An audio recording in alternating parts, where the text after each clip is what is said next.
Hey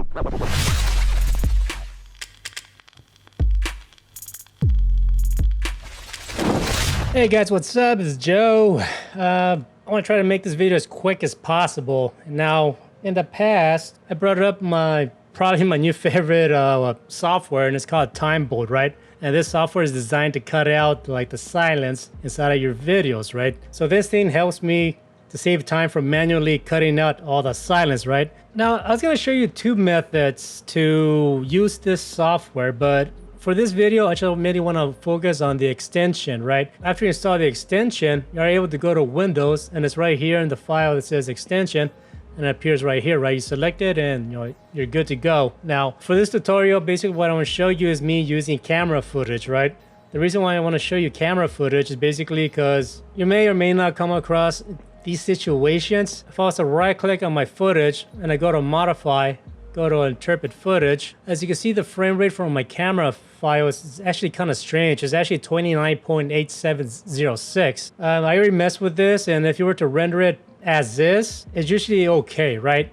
But for whatever reason, you want to interpret the footage to a more solid frame rate, say 30 frames per second, there may be some issue that you may come across that it's an easy fix. And that's why I want to show you this tutorial with my footage here that came from my camera. All right, so as you can see, it's in portrait mode, right? Now I was able to like do a right click and make a new sequence from clip. So basically I made a sequence that matches the frame rate and the portrait mode settings of my footage, right? Now I'm gonna drop this in here. So if I play this back, it looks like I can follow a drum track pretty well. So, basically everything matches, right? So the footage matches the sequence pretty well, right? See, if I bring up the sequence settings, the time code matches, and even like the frame size, everything matches, right? Now if I zoom in here. Hey guys, good morning. Joe. Do another car video. And this I'm gonna have coffee. Cheers. All right, as you can see here, there's a lot of silence going on, right? Now before, obviously I could have got my blade tool, made my cuts here, and deleted all one by one. This guy here is the massive time saver. I'm going to show you how to do that, right? Now first, to begin with, we need to use the original file source, obviously, right? So we can right click, Review and Explore, and as you can see here, see I already made a file. I'm going to delete that, going to make another one. But so this is the original file from my camera phone. If I bring up Timebolt, I'm going to put it to the side here. Now you can simply click and drag your original file inside of Timebolt and just let it work, right? Now the cool thing about Timebolt, as you see, I can maximize the window, and you're also able to expand the timeline here. As you can see in the beginning of the video that I just played for you inside Premiere Pro, everything that's in red is already got cut out, right? So if I was to play this. Hey guys, good morning. Joe. Do another car video. This I'm gonna have coffee. Cheers. This time I actually flipped the camera upside down. Alright, usually, obviously, because I want to have like the cheers of me drinking that coffee. Obviously, I want to save that, right? Now you are able to click the red, make this green. That way, when you export this, you're telling Timebolt to leave this alone, right? That way, when I import this file inside of Premiere Pro, it's not going to cut out that section of me having a cup of coffee.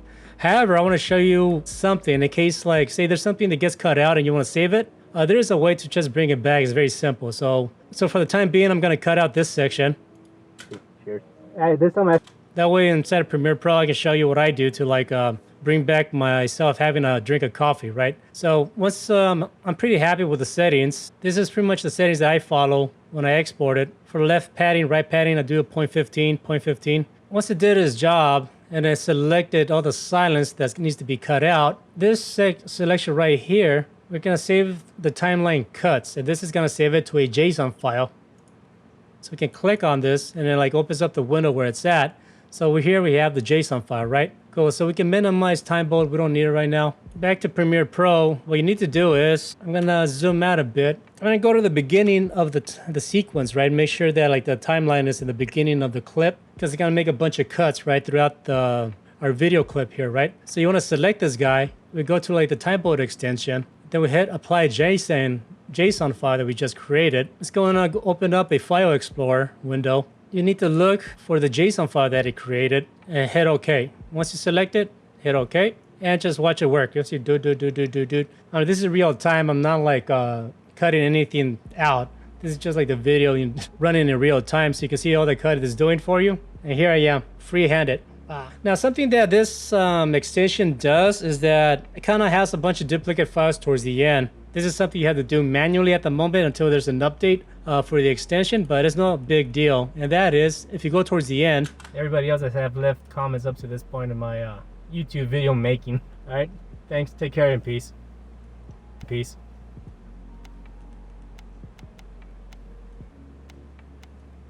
Yeah, it's some weird thing that it just kind of like does like this weird like duplicate thing towards the end or whatever, but it's not that big of a deal.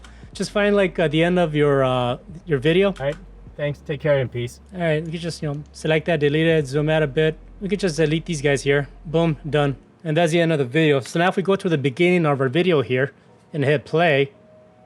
Hey guys, good morning, it's Joe. Do another car video. This time I have coffee. Cheers. This time I actually flipped the camera upside down, so like the sensor's down here, so that way the fucking like rear view mirror's not. And there you go. Just like that, it cut out all the video, right? Now that's really cool, right? At the moment, I haven't used this on multicam. There's stuff I'm still wanting to experiment with, but for the time being, when you have a single source of video file, in this case, this came from my camera phone, right? So as you can see, it's one file. In this case, I'm using OBS, so there's like one file source happening, right? So this works well in that sense for like single video file, right? But here's the thing. Now remember, like I want to, there was like a part of like the video where I take a drink of coffee. Obviously, I was silent. That gets cut out, right? So this time I have coffee. Cheers. This time, simply put, all you can do is you can select. You can hit Control. You can select the edit points here, or I have a hotkey where you can select it. You can have like see the yellow tool. I hold Shift, then I move over here, and it extends it and it pans everything out towards the right. Let me redo that. See, it pushes everything out. So, and then from here, I could just, you know, cut that, and then everything's everything's good to go, right? Usually in the preferences for my project, I have allow selection tool to choose roll, ripple trims without modifier keys. What that means is when you get close to like a netted, see this I can use as a roll. Or if I get off center, it turns into kind of like automatically turns into like the ripple tool, right? That way I can like select this and it just kind of ripples everything out, right? Depending on what you want to do. Or if we go the opposite way. That way if I trim this, it pulls everything back. Or if I trim this out, it pushes everything out depending on what you want to do, right? And I just edited that out. So, I mean, that's something that I like to do with a Premiere Pro. I just have that option, either the roll tool or the ripple tool, you know, it does that automatically. All right, so basically, I want to end the video with this, right? So if we watch this section right here, but understanding more about finances and, you know, learning to invest and all this stuff, got into reading books, so my priorities became more of that.